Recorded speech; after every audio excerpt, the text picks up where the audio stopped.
Monsieur le maire, mesdames et messieurs, chers amis, la 5e édition de Racines de ciel est ouverte.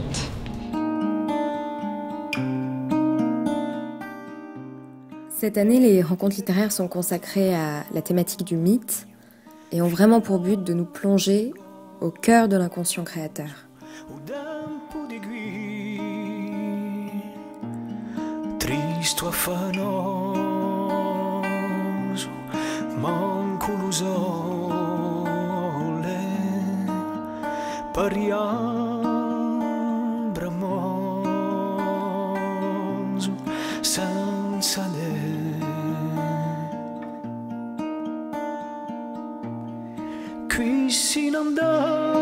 En même temps, je restais fidèle dans ce sens à un de mes idéaux de jeunesse. Quand étudiant en lettres, je proclamais haut et fort, n'étant pas encore auteur, qu'un livre à peine publié n'appartenait plus à son auteur, mais au public et au réalisateur éventuellement, qui pouvait en faire ce qu'il voulait.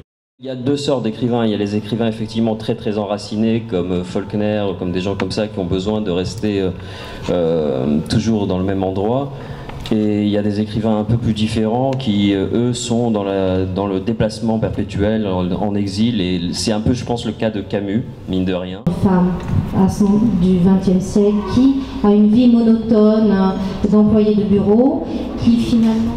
Les mythes naissent de l'angoisse de l'homme devant la nature qui est muette. Alors il faut chercher un sens.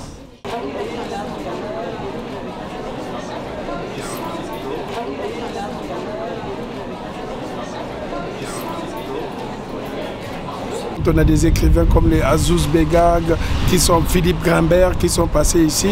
Ce n'est plus, c'est un petit festival dans la taille, mais c'est un grand festival au regard des écrivains qu'ils invitent.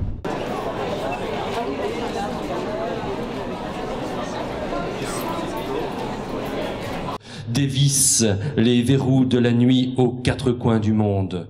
Rome est tombée, mais n'est-ce pas en vérité comme s'il ne s'était rien passé?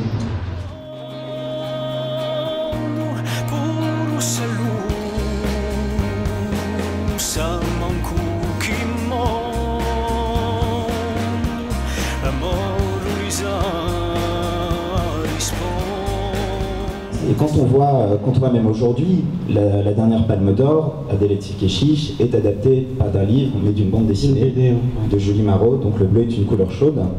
Et c'est la première fois d'ailleurs qu'une Palme d'Or est adaptée directement d'un livre. Quand on écrit pour la jeunesse, on pense à son lecteur. On va forcer peut-être sur le symbolique et on va évidemment se mettre à sa place dans le côté qu'est-ce qui va être important pour lui.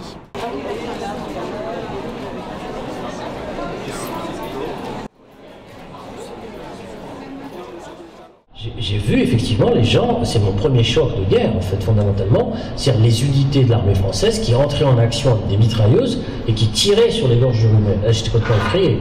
Et là pour moi c'est le début de la guerre d'Algérie.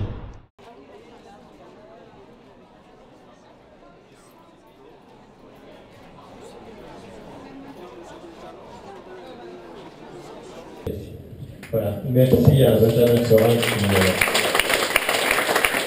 a été éclairant. Merci. Ça me réjouit d'avoir des lecteurs ici. Ça prouve aussi que la littérature n'a pas de frontières. Quand j'écris un livre, même lorsqu'il parle du Congo, quelque part, si on regarde bien, on se rapproche de la Corse.